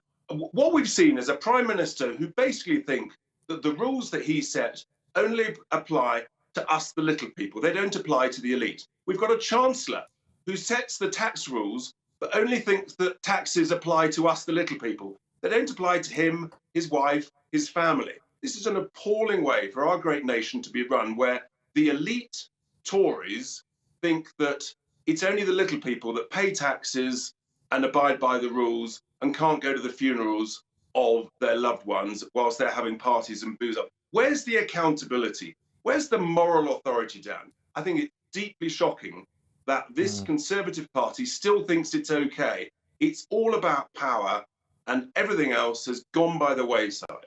Edwina, do you feel like the Chancellor, Rishi Sunak, has been badly damaged? Because he's received this fixed penalty notice today, but of course he's been caught up in all of this tax scandal over the past week. Well, I'm just thinking when Richard was talking about elites and so on, there's only one of us on this programme tonight, Dan, with a posh accent, and that's Richard. I certainly am not that kind of, grand person or anything like that. As for Rishi, I think he's been rather unfortunate. I mean, there are lots of people who have non-dom status, and it's been around for a very long time. And I think it's been very useful to this country. I think it's brought a lot of investment into this country. Some of it now from people who don't want, we don't want as our friends, like the Russian oligarchs. But nonetheless, there are many other people who I think their presence really emphasises how important this country is globally, and that's got to be a good thing. Whether it's a good idea to be a non-dom if your husband's the Chancellor of the Exchequer, that's a different matter. That suggests me just a whiff of political naivety, not a wrongdoing of any kind. Come back, Richard. Just look at the conflict of interest here. You've got a Chancellor who thinks it's okay to raise taxes for everybody else in the country except the non-doms. If he's short of a few quid, Dan, in the old coffers, why didn't he target the non-doms? They've got plenty of cash. Why didn't he target? Oh, I remember, because my wife's a non-dom. The conflict of interest here, in any business, that person, if they were a director of a company, would have either resigned or been fired. And you said earlier down in the intro that it would be the wrong time to change the Chancellor. Completely the opposite, Dan. This Chancellor is a tax-raising Chancellor. He's not a Conservative. He's a con-socialist. We need to be cutting taxes hard to get growth. You need a Chancellor, someone like John Redwood, to come in, cut taxes hard, use the shale gas treasure under our feet. He would do a great job. Country needs. He would do a great job. I mean, Edwina Curry, is there not an argument to say, actually, maybe post-pandemic, we just need a fresh broom? We need new ideas in number 10 and number 11. Is there no argument for that? Did you actually read the energy security document? I've never seen such a magnificent collection of new ideas. There's a great deal of new ideas floating around, many of which will need the cooperation of both government and industry and scientists and brand new technology. It's absolutely brilliant, absolutely brilliant. I think no fracking, though, which was annoying. Say again? No fracking, which was annoying. That hasn't been ruled out. I'm actually very keen to see fracking. I've said, you want to frack in my back garden? Please feel free, as long as I can have free energy. You know, the world has changed because of Ukraine. The war that's going on there is an existential war about freedom right through Europe. It's about a restatement of the Cold War, which I grew up with all my life. I really want to see Ukraine win and chase the Russians out of Ukraine and humiliate Putin. And actually, Boris Johnson and Rishi Sunak are an extremely important part of that. And it comes to tax raising. Margaret Thatcher would have said, listen, if you borrow a lot of money, you've got to pay for it. And we did have to borrow a lot of money for the pandemic. Well, we didn't have to. We didn't have to. We chose to. Hang on. But I understand your point. Final word to you, Richard. We need to grow our way out of this crisis, not tax our way out of this crisis. George Osborne, he taxed people. We had austerity Mark 1. Sunak is leading us into austerity Mark 2. Edwina, we all want to get rid of Putin. We all want Ukraine to win the war, of course. But the reality is, Edwina's shaking her head. She thinks you can tax your way out of a crisis. We've got to grow our way, grow the economy, and then actually the debt looks after itself. Well, look, good-spirited debate. Thank you so much to both of you. That is the Reform UK leader, Richard Tice, and the former Conservative Minister, Big Boris cheerleader, Edwina Curry. Pleasure to speak to you both. Coming up, as the government says all options are on the table, how should the West respond if it is proven that Russia has used chemical weapons in Ukraine? Of course, that isn't close to being proven yet, but it was a claim overnight. So podcaster and author Konstantin Kisin has been analysing the situation. He's uncancelled soon. But next in the Media Buzz, as a BBC guide tells parents their toddler could be racist if their friends are white, should social justice and black history be taught across the whole school curriculum? My superstar panel returns to debate that straight after the break.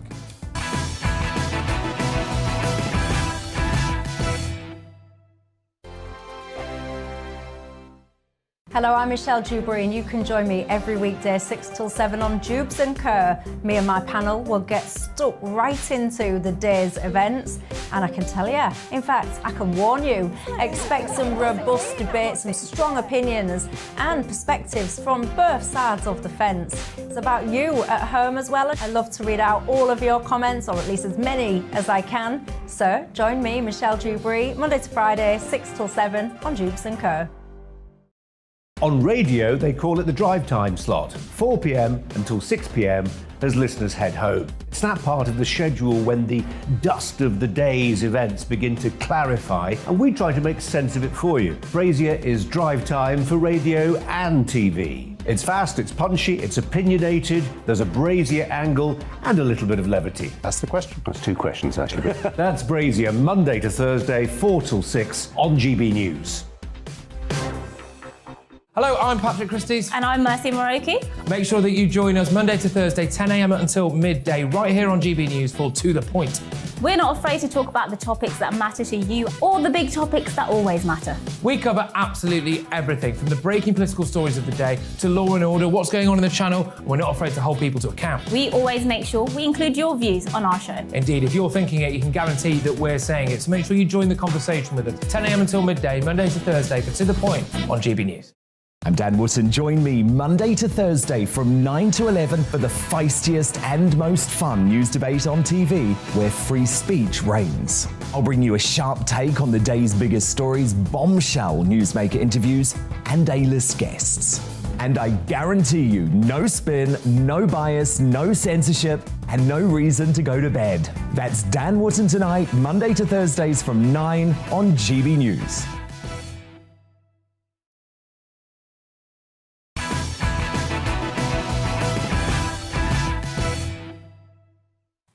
And let's return now to tomorrow's News Tonight and our media buzz.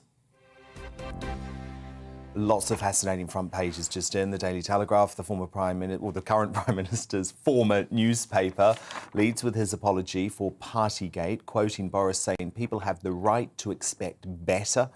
Of course, this comes after the announcement that the PM has been fined for his role in the drama. And there's Camilla Tominay, their associate editor, saying of Rishi Sunak after the Chancellor's recent woes, this is the icing on the cake.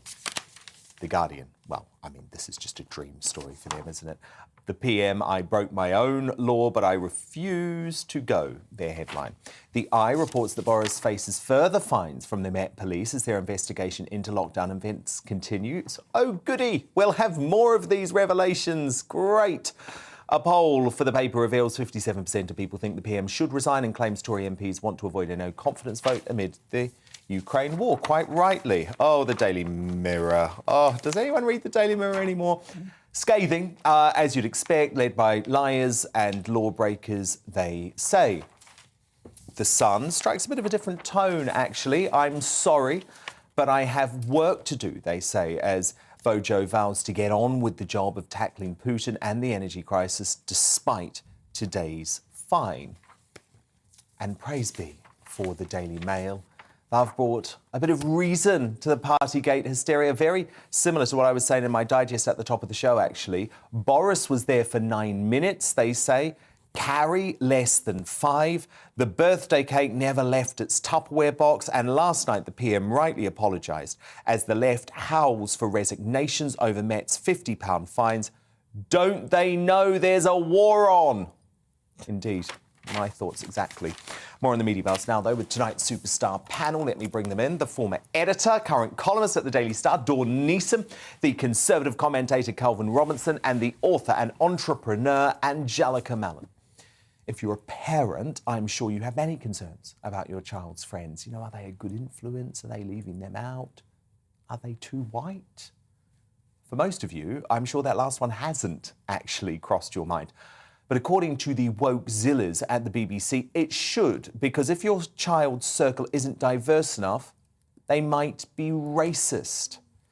So written by activist Uju Asika, the author of How to Raise a Kind Child in a Prejudiced World, the Beeb's Tiny Happy People website, how sinister does that sound, asks white parents who might have, quote, internal biases.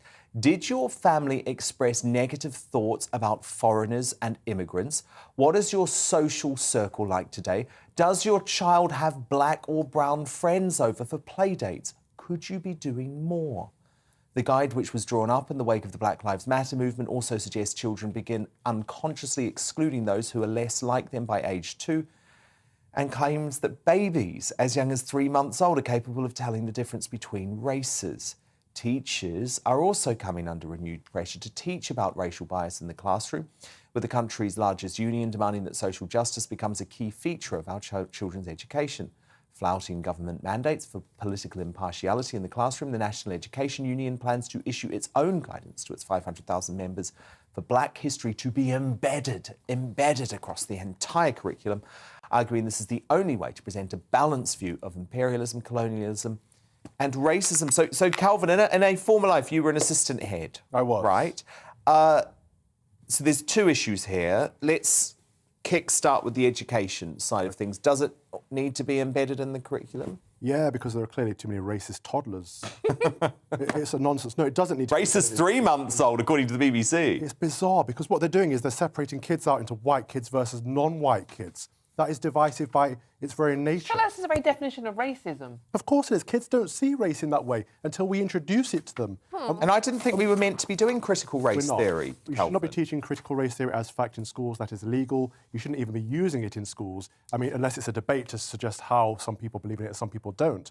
But what this is doing is, instead of saying, was this situation racist? It's saying, how was this situation racist? And that's what this writer's doing, you know, with the author of Prejudiced World. That's a bias right there. This is not a prejudiced world.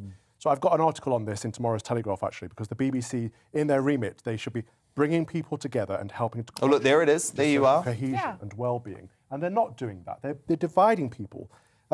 If they should be looking at the government's Inclusive Briton report, which has 74 actions aimed at helping racial disparities in this country based on the Sewell report and the Cred report, which is fantastic work. Instead of obsessing over race, instead of looking at the immutable characteristics, we should be looking at the things that do affect our lives, like class, geography, upbringing, wealth.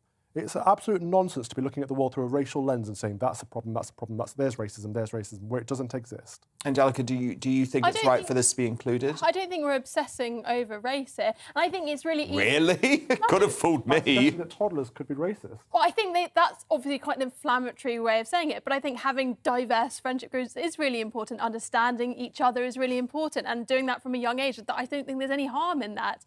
And I think also we so often disregard things because they're woke. Like, what do you actually mean by woke? It's easy to say, oh, that's just political correctness. We haven't used the word woke, though. Well, I'm referring to the theology, which is critical race theory, ideology, which is harmful to young people, especially children in schools, and we shouldn't be teaching it. I think sometimes being woke is important. You're awake, you're aware of what's going on in the world. Like, these issues are... I don't. I think... Sometimes the injustices are perceived. You're not awake to them, you're seeing them where they don't exist. So you don't think there's racism in the UK? That's the twist that people always do. I've never said that. I've experienced racism plenty of times, thank you very much. I do know it exists, so we need to stamp it out. What I'm saying is this country isn't institutionally racist, and what I'm saying is toddlers are not inherently racist. And what I'm saying is if kids have only white friends, that does not make them or their parents racist. This is a predominantly white country. It's a ridiculous suggestion. Dawn, what do you think of this advice to parents? I think, look, OK, it's ridiculous. I mean, it's... What if you live, say, somewhere where there isn't a very diverse community, say the West Country or some parts of Scotland, where your little kids are only ever mixed in with other little kids who are white? Does that make you racist because there are other kids? And I live in East London where they don't mix that much with white, little black children don't mix that much with white children in school. Does that make the black children racist because they're not mixing with white children? It's just an absolute nonsense. It's not what the BBC should be about, surely. No, I think it's a disgrace that the BBC are doing this. And I've seen it firsthand where kids are friends with each other. They don't know what race they are. They don't care what race they are. No, well, what's terrible is I grew up in an era where the philosophy was we should be colourblind as kids. And it is so sad and tragic that we have stripped that away. We've walked away from what Martin Luther King wanted. We've walked away from what John Lennon wanted. And all we are going to do, I think, is actually encourage racism because we're asking our kids to obsess about race. At 3 months old, toddlers, we're telling toddlers they're racist? Totally. And we should be taught, doesn't matter who your friends are, doesn't matter what colour they are, it matters what their character is. Now, you know what will bring some comfort to the millions of Brits forced to choose between heating and eating amid a cost of living crisis? Some lovely pictures of a talentless showbiz sprog splashing over 8 figures on a wedding. Yes, you know who I'm talking about, don't you? Brooklyn Beckham, the eldest child of Posh and Becks, who, remember, loved to moan about all the so-called hardships of fame. Well, he's tied the knot. This bloke couldn't even make a bacon sandwich on TV, by the way, but he's tied the knot with the actress, I'd never heard of her, Nicole Baltz, in the kind of sickeningly extravagant nuptials only a kid brought up with a sense of entitlement would throw.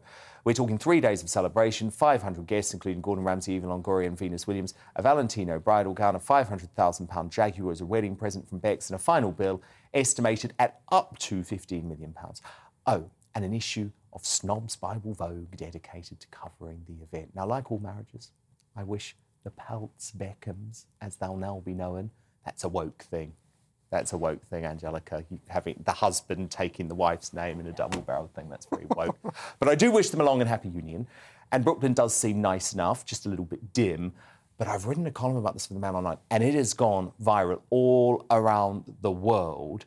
Because I asked a simple question. In the middle of a cost of living crisis, there's no way this vapid offspring should be putting the world through the most garish, gauche and grotesque celebrity wedding since, well, his parents.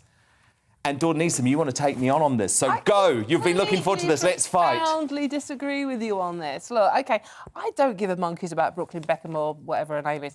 I really don't. However, if my kid was getting married, I would want to give them the best wedding I could possibly afford.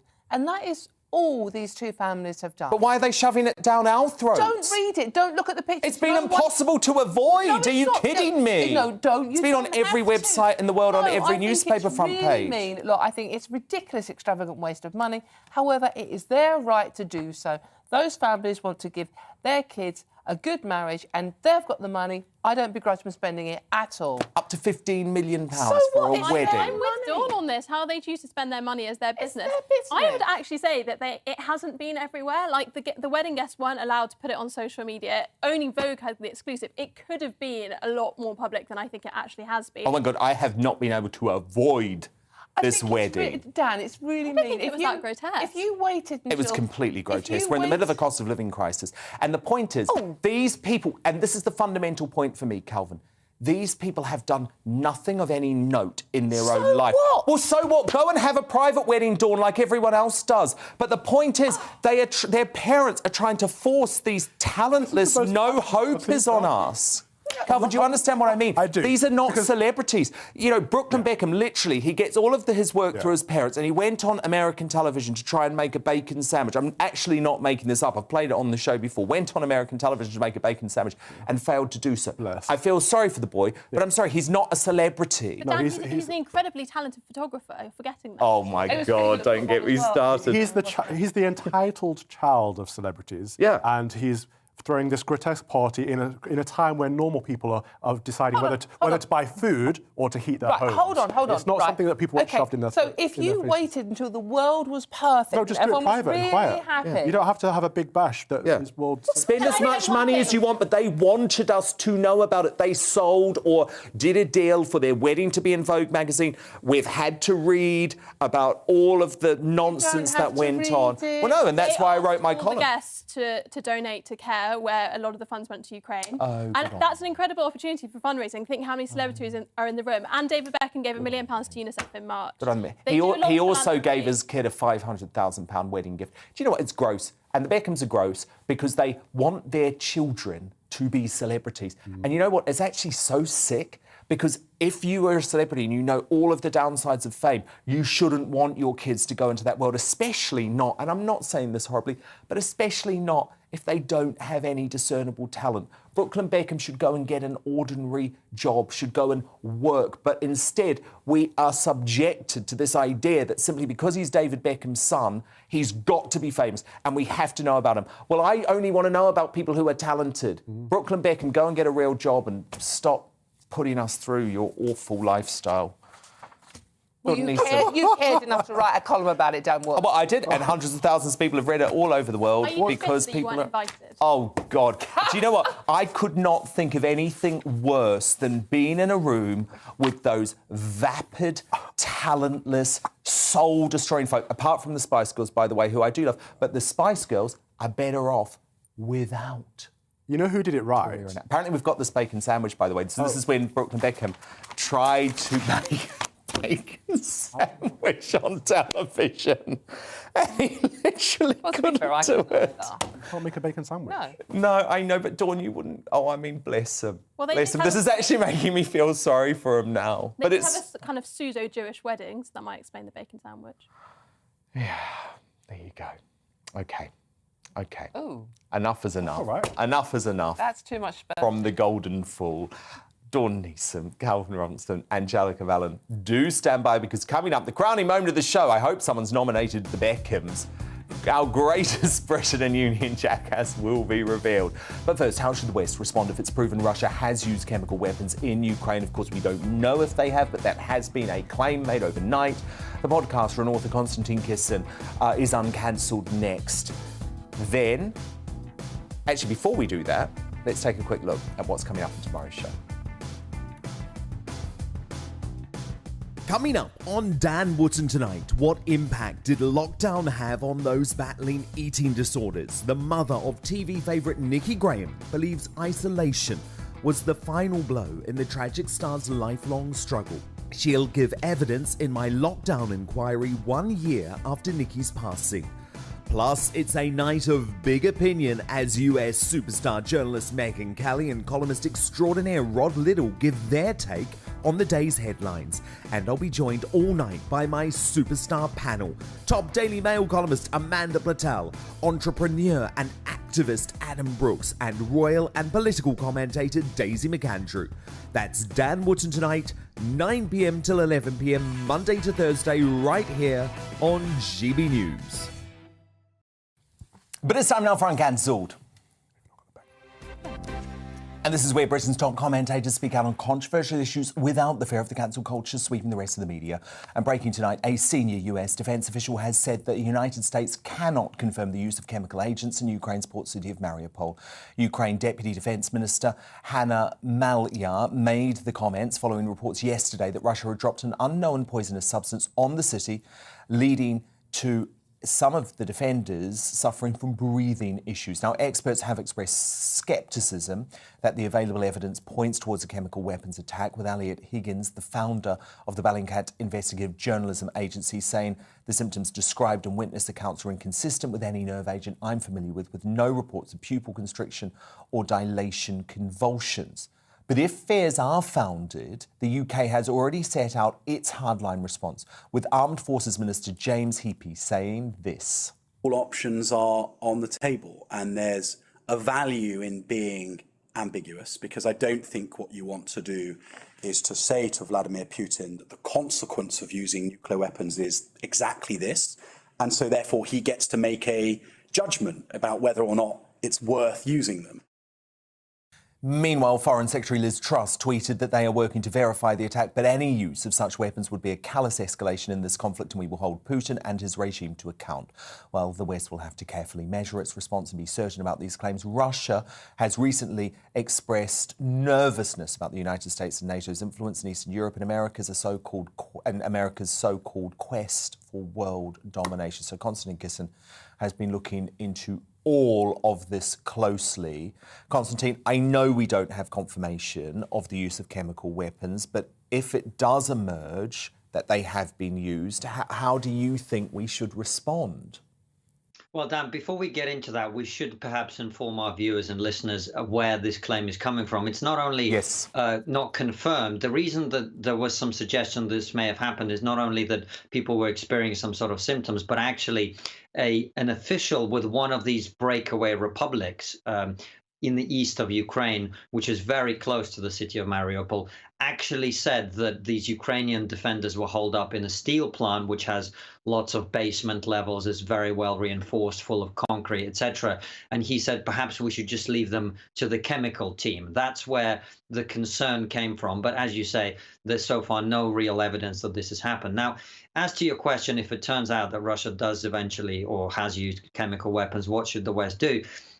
My own view is I don't understand what difference that makes, if I'm honest with you, because the people, if you look at the city of Mariupol, for example, it's a city the size of Manchester, population of Manchester, where 90% of the buildings have now been destroyed by Russian bombardment. It looks nothing like the city that it used to be. We have heartbreak, and we have reports that possibly all my sources in Ukraine are telling me that there's possibly tens of thousands of civilians who have died in the city because of the Russian attacks. We have reports now of mass rapes happening in Ukraine.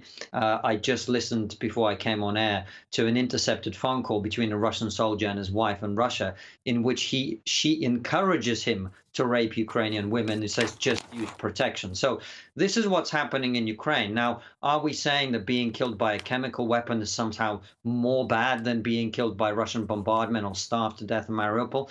I don't personally think so. I think what we should be doing is whatever it is we think is the right thing to do, we should be doing it now to prevent further loss of life. Because, Dan, what Russia has done, having pulled back its forces from Kiev, Chernihiv and other cities in the center and in the north, is moved a lot of forces to the east, and the battle that is about to happen in the east of Ukraine is going to be massive. There's going to be huge casualties among both the military and civilian populations. So if we want to prevent people from dying, if we want to prevent suffering, I don't really see how chemical weapons matter in this situation. If we want to do more to stop the Russian advance from taking more lives, then we should be acting now. And if we don't care about that, then we shouldn't.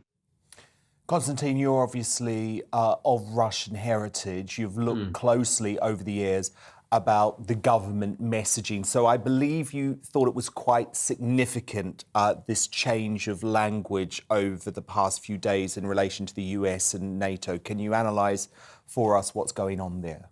Yeah, well, Dan, I'm afraid every time I come on your show and you kindly have me on regularly, I have to come on and criticise the media because instead of focusing on things that do it. They it's important. They focus on things that don't matter. And instead what they've ignored is, for example, only yesterday, Sergei Lavrov, the Russian foreign minister, said that actually the reason Russia invaded is to end the US's quest for world domination, which is a point I've been making for some time now. This isn't about the things that Vladimir Putin claimed the invasion was about. This is about pushing NATO out of Eastern Europe. And he said this consistently from the moment he became president. He wants the US and NATO out of Eastern Europe. That means the Czech Republic, that means Hungary, that means Latvia, Estonia, Lithuania, Poland. All of these countries which are now in NATO are potentially at risk because he wants to denatofy them. So we've got to understand what this is about. This isn't just about Ukraine, as I said on the day the invasion happened. This is something that's going to affect the lives of every Eastern European, which is why you see, Dan, that every country other than Britain in Europe that has taken a strong stand on this issue is the Eastern European countries. It is the Latvia, the Lithuania, the Estonia, it is Poland, it is Slovakia. All of these countries realize they're next in the firing line. And I think it's time for people in Western Europe to start to wake up and realize that's what this is all about.